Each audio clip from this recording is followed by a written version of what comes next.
Berdasarkan laporan Global Muslim Travel Index 2018, jumlah turis muslim secara global mencapai 121 juta orang pada tahun 2016. Tahun berikutnya naik menjadi 131 juta turis dan diperkirakan menjadi 156 juta turis pada tahun ini atau tahun 2020. Kita akan tanyakan kepada Wakil Ketua Umum Dewan Pengurus Pusat Asosiasi Perusahaan Perjalanan Wisata Indonesia, ada Pak Budianto Ardiansyah. Halo, selamat malam Pak Budi. Selamat malam Mbak Dea, apa kabar? Baik Pak Budi, apa kabar? Baik, Alhamdulillah. Baik, Salam sehat alhamdulillah. buat semua ya. Baik.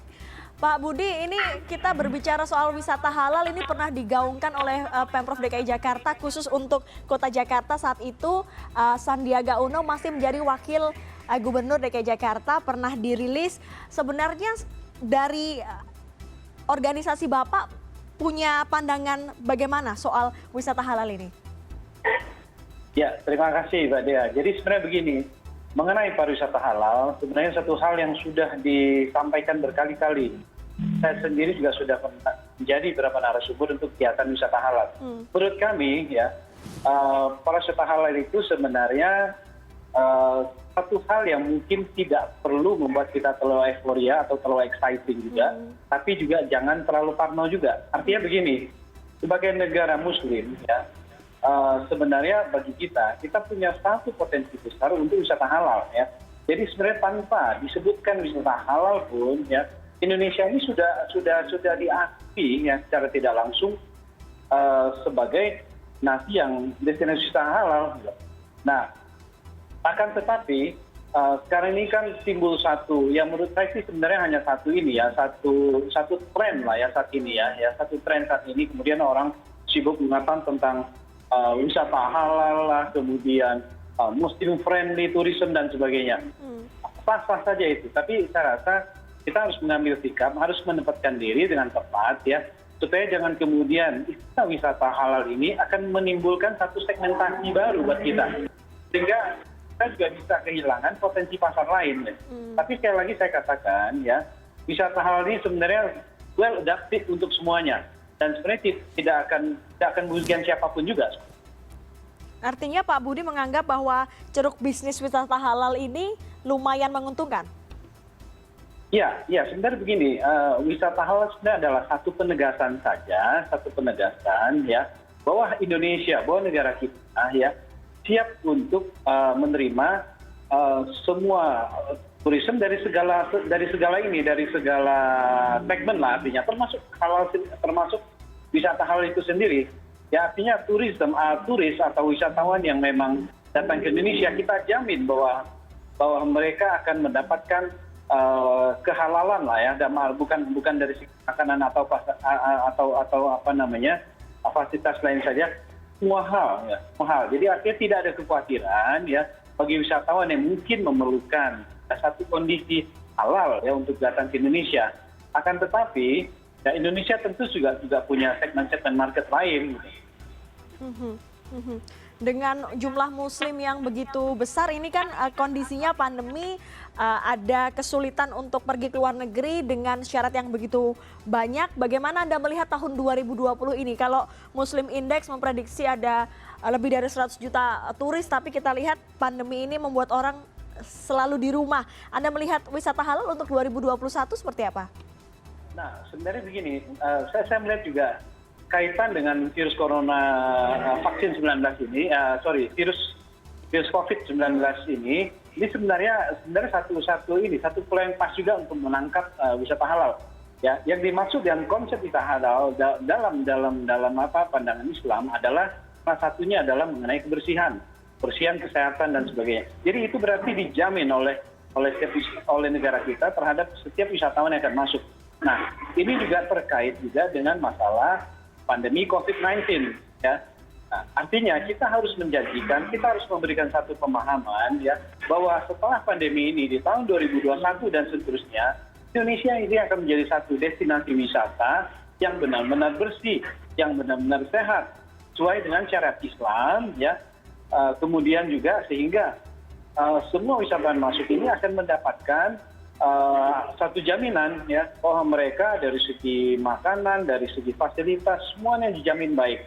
Nah, ini kan sebenarnya bagian daripada wisata halal juga ya, walaupun halal bukan berarti jangan di-compare bahwa ada halal ada haram ya, bukan ya, tapi konotasi halal itu sangat luas. Yang menurut saya salah satunya adalah jaminan kepada wisatawan bahwa mereka akan bisa melakukan traveling, akan bisa melakukan wisata Indonesia dengan jauh lebih terjamin. Kalau tadi Pak Budi menyebutkan syarat-syarat wisata halal, sepertinya sudah ada aturan yang atau hal-hal yang sudah diatur oleh organisasi Bapak misalnya salah satunya. Tapi kalau dari regulator pernah nggak diajak bicara untuk merumuskan aturan-aturan yang dinamakan wisata halal ini? Ada sebenarnya secara fasilitas memang ada juga ya. Syarat-syarat Islami misalnya untuk hotel, bahwa mereka tentu saja harus memiliki fasilitas yang lebih katakanlah lebih Islami dibanding yang lain ya. Contoh misalnya abdas, mereka harus ada tempat duduk di setiap kamar, kemudian harus menyediakan mukenah ya, dan sajadah dan sebagainya lah ya.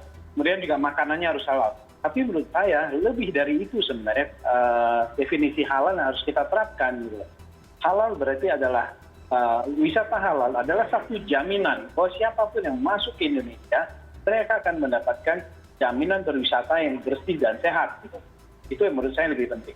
Nah, cuma satu hal memang Mbak Dea, bahwa kemudian kita jangan terjebak dengan konotasi atau istilah hal yang lain.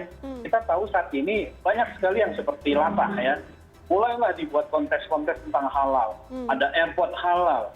Kemudian ada travel agent halal dan sebagainya, ada destinasi wisata halal dan sebagainya ya. Jadi kadang-kadang saya juga bingung. Menurut saya ini euforia yang berlebihan ya. Penerapan wisata halal itu bukan berarti hanya untuk orang Islam, bukan. Ya, tapi seperti yang saya sebutkan tadi. Tapi kalau dari Pak Budi sendiri memandang apakah dengan label halal ini akan membuat segalanya menjadi lebih rumit, lebih sulit dibandingkan mengelola wisata seperti pada umumnya? Ya, memang ada ketakutan di kalangan pelaku pariwisata ya terhadap label halal ini. Nah, ini yang sebenarnya harus kita sampaikan dengan clear ya. Saya tahu di beberapa provinsi kawan-kawan ini merasa gerah juga dengan label halal. Ya, artinya mereka khawatir ya kalau dilabelin halal, kemudian wisatawan jadi tidak bisa minum bir misalnya, atau wisatawan tidak boleh berpakaian bikini, atau hal-hal lain sebagainya. Nah, apakah ini yang dimaksud dengan wisata halal? Kan? Nah, menurut saya wisata halal di satu daerah bukan berarti kemudian mereka tidak boleh menerima wisatawan-wisatawan dari market lain. Ya, halal itu kembali lagi saya katakan bahwa ini adalah satu standar yang kita tetapkan ya bagi orang yang mau mencari ya wisata yang sesuai dengan keinginan dia gitu loh. Jadi bukan berarti di satu wisata, katakanlah di Indonesia itu kita terapkan wisata halal, bukan berarti bahwa orang-orang asing itu kemudian tidak boleh. Di mereka yang mau minum bir contoh. Nah, jadi tidak boleh minum bir, tidak juga saya rasa. Baik. Tentunya ini harus dibuat aturannya lebih detail lagi, komunikasi juga dengan regulator karena banyak daerah juga yang mungkin belum mengetahui rencana soal wisata halal ini sehingga menimbulkan pro dan kontra. Terima kasih Pak Budi sudah. Mbak Dea. Jadi ini memang harus disikapi dengan bijaksana ya. Pemerintah pusat dalam hal ini tentu saja harus mengambil peran dengan pemerintah daerah supaya pelaksanaannya kemudian regulasinya semuanya sama sehingga tidak simpang siur menimbulkan kekhawatiran ataupun hal-hal yang kemudian tidak menguntungkan bagi dunia pariwisata. Baik, kita tunggu aturan-aturannya. Terima kasih Pak Budi sudah berkenan untuk berbincang bersama kami pada malam hari ini. Sama-sama Mbak Dea, selamat malam.